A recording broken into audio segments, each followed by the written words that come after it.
कुछ साल पहले तक भारत का टेलीकॉम बाजार कैसा था और कैसे सिर्फ एक कंपनी ने आके सब कुछ बदल दिया। आज इसी जबरदस्त बदलाव की कहानी समझते हैं। तो चलिए थोड़ा टाइम में पीछे चलते हैं। साल 2016। भारत का टेलीकॉम मार्केट मतलब समझिए एक मेले जैसा था। दर्जनों कंपनियां, हर कोई ग्राहकों को अपनी तरफ खींचने में लगा था। लेकिन फिर कुछ ऐसा हुआ कि ये पूरा का पूरा खेल ही पलट गया। तो ये सब शुरू कैसे हुआ?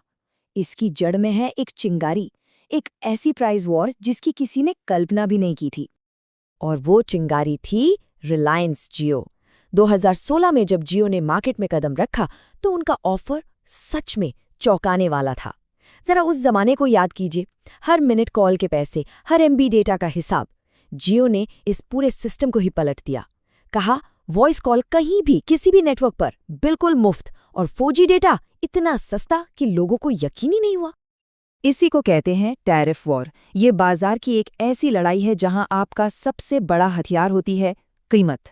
कंपनियां ग्राहकों को अपनी तरफ खींचने के लिए दाम गिराती जाती हैं, भले ही शुरुआत में उन्हें बड़ा नुकसान क्यों ना उठाना पड़े।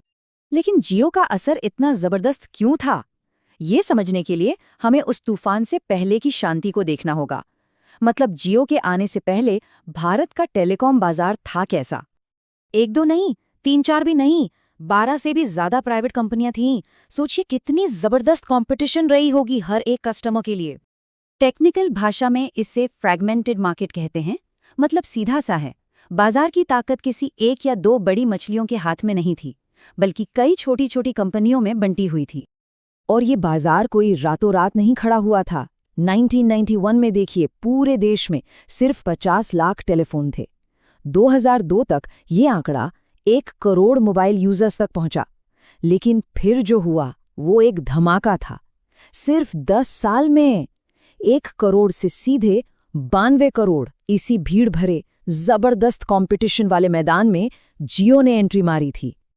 तो जब जियो ने प्राइस वॉर छेड़ी तो उसका नतीजा क्या निकला?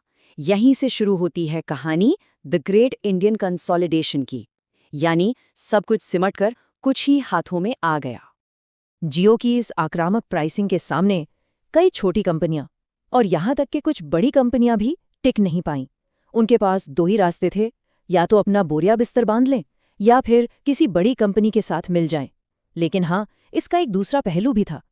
पहली बार देश के करोड़ों लोगों के लिए इंटरनेट सस्ता और आसान हो गया, और यहीं से एक डिजिटल क्रांति की नींव पड़ी। अब यहाँ एक बहुत बड़ा सवाल खड़ा हुआ, क्या ये सब कानूनी था?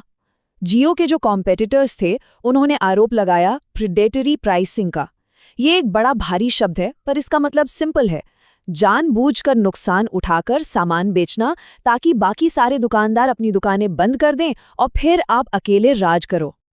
तो ये मामला पहुंचा कंपटीशन कमीशन ऑफ इंडिया यानी CCI के पास, और उनका फैसला बहुत दिलचस्प था।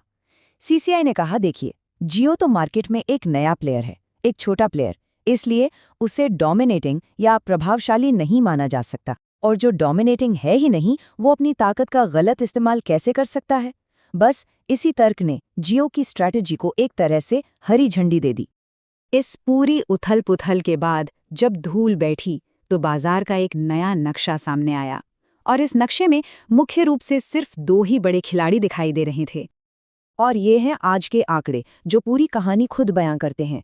देखिए, जियो के पास 48 करोड़ से ज्यादा सब्सक्राइबर्स हैं। दूसरे नंबर पर एयरटेल है, लगभग 29 करोड़ के साथ। और बाकी, चाहे वोडाफोन आइडिया हो या BSNL, वो इस रेस में काफी पीछे रह गए हैं। मतलब जो बाजार पहले दर्जनों कंपनियों में बटा था, अब वो कुछ ही के हाथ में सिमट गया है। और ये कोई छोटा मोटा बाजार नहीं है जिसकी हम बात कर रहे हैं।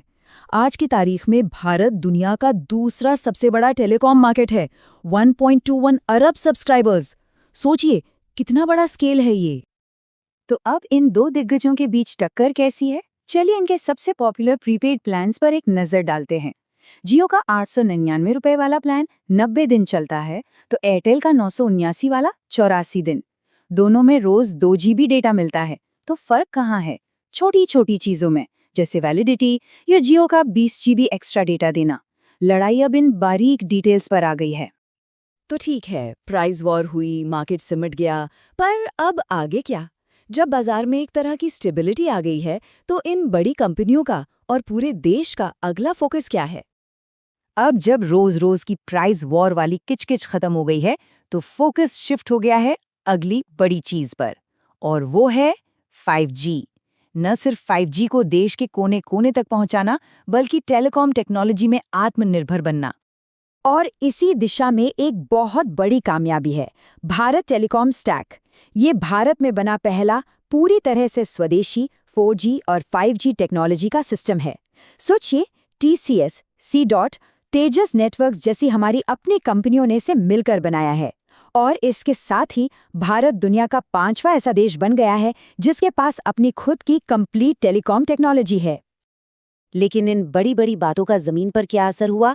असर ये हुआ है कि इस नई देसी टेक्नोलॉजी की बदौलत देश के 26,700 ऐसे गांव तक मोबाइल नेटवर्क पहुंचा है जहां पहले कोई कनेक्टिविटी ही नहीं थी। ये डिजिटल इंडिया की तरफ एक जबरदस्त छलांग है। तो आज हम कहाँ खड़े हैं? बाजार पर दो बड़ी कंपनियों का दबदबा है, हमारे पास अपनी 5G टेक्नोलॉजी है और 1 अरब से ज़्यादा यूजर्स हैं।